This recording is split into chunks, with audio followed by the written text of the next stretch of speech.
ang mga Pilipino ang nagtatrabaho ng isang taon para man lang mag-party-party at magsaya. At tapos, kung makikita natin sa social media ng ating Pangulo at ang ating First Lady, walang ginawa kundi mag-party at makikita nyo ang Malacanang puro na lang pasabog ng fireworks. Bangag kasi! Bangag! Bangag! Manawagan lang po. Ako po ay nakikiusap sa mga nandito na mga mainstream media. Nakikiusap po ako sa inyo. Huwag po natin nilabas yung hindi tama. Dahil po kami, gumagawa lang po kami para ito hindi lang naman po kami ang nakikinabang dito. Kayo rin po makikinabang. Kung hindi niyo gusto ang namumuno, dapat po magsalita rin po kayo. Walang bias.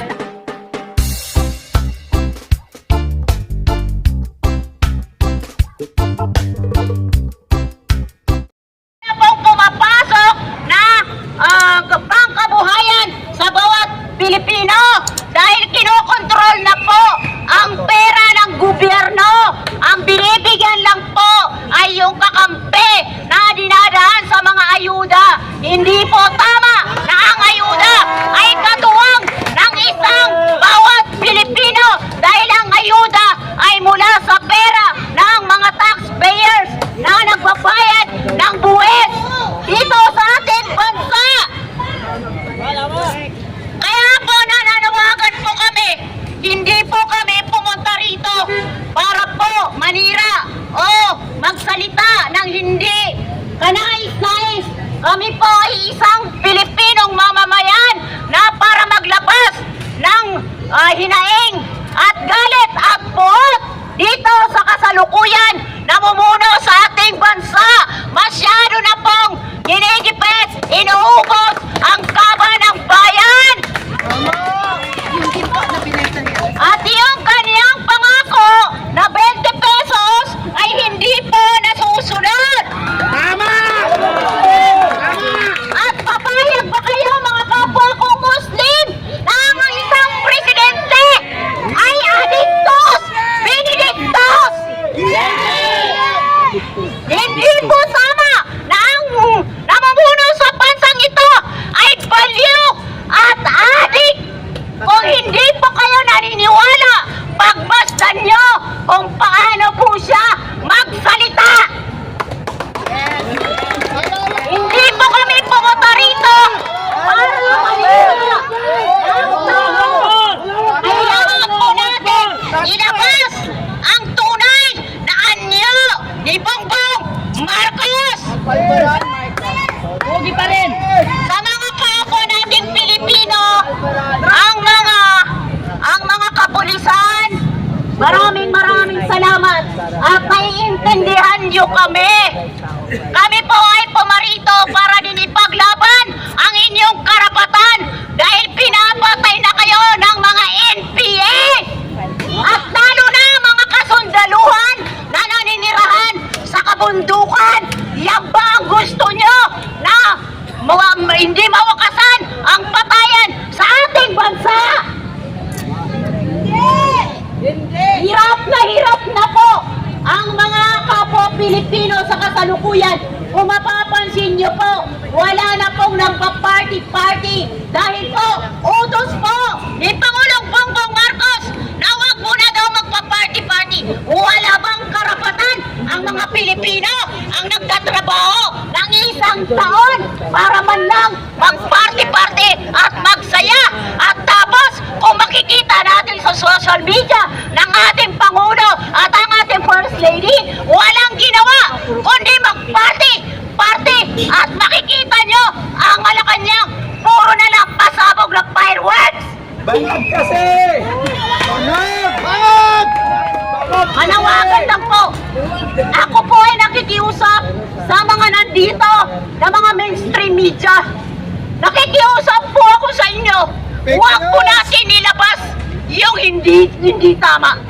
Dahil po kami, gumagawa lang po kami para ito hindi lang naman po kami ang nakikinabang dito.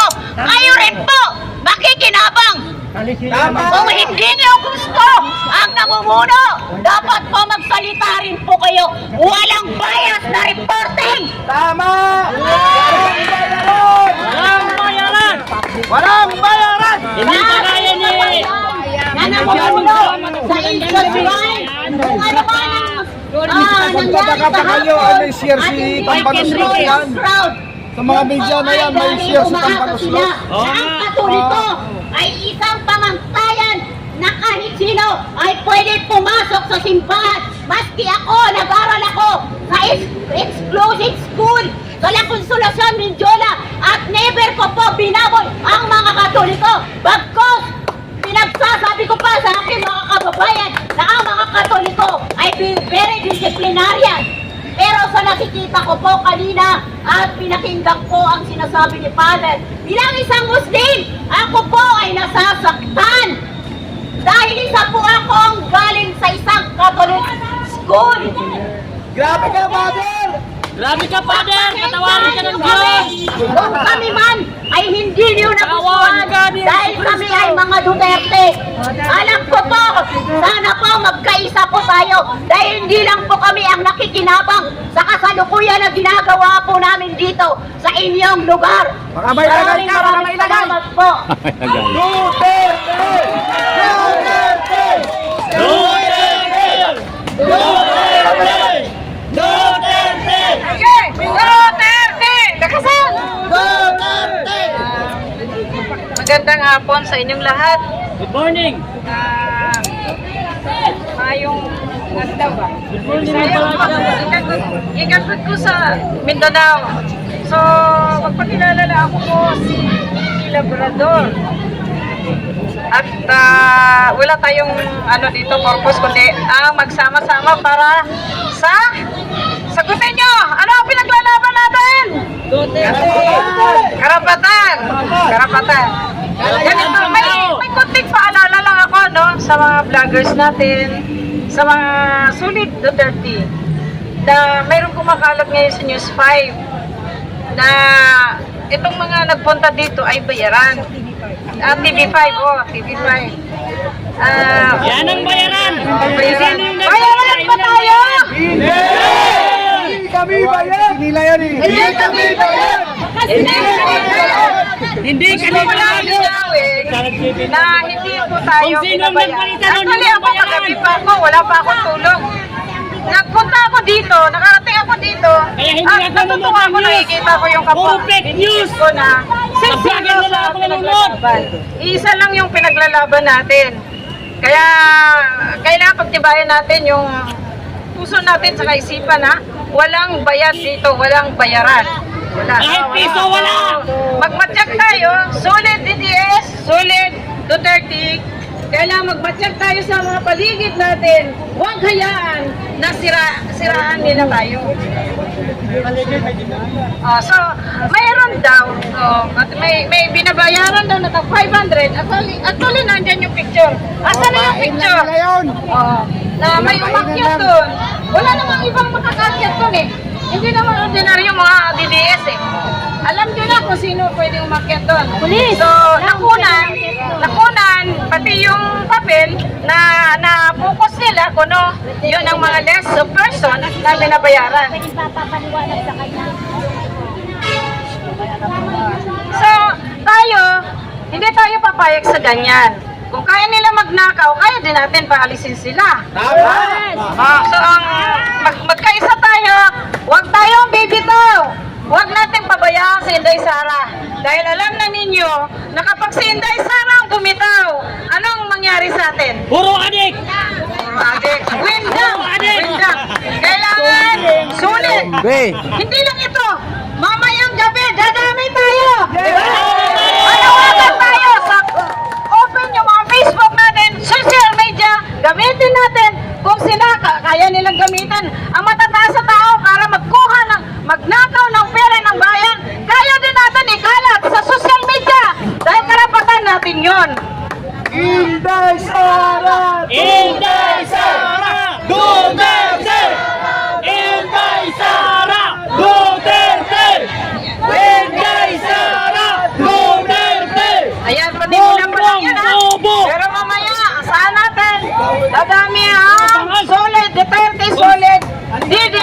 Kung sino Magpunta ang galit dito. si Duterte, Palakpakan natin mga ibig sabihin, dilis!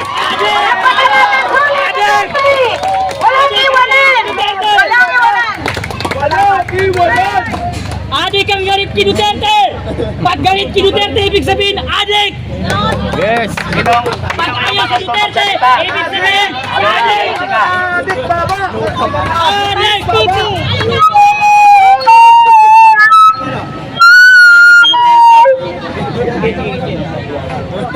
Hello. Mawalang galang nga sa ating lahat. Magandang hapon sa ating lahat. Ako po si Jeffrey Albano Magalas. Apo ng dating Senador Juan Flavier. Ako po ay balik Islam. Ang pangalan ko po ay Khalid. Allahu Akbar! Sige pagtanggol ng mga Kristiyano. Hindi ba kayo naawa? Sa paligid, tingnan niyo po bawat lansangan. Maraming nakahiga sa kalsada. Tama!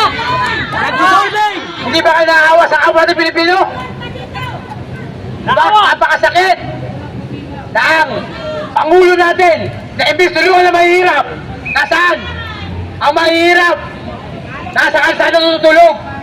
Kung mahal mo ang kapwa mo, Pilipino, bigyan mo ng bahay ang bawat squatter at bawat mahihirap.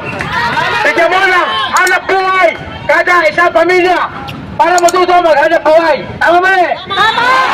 Kasabahay na nga sa binigay! Ang sakit sa ating lahat na mahirap. Na ganito tayo. Diba? Pero laban na tayo sa hamon ng buhay. Lagi na tandaan na tayo mamatay. Isa lang ang buhay natin. Pero habang nabubuhay na sa mundong ibabaw, lahat ng kabutihan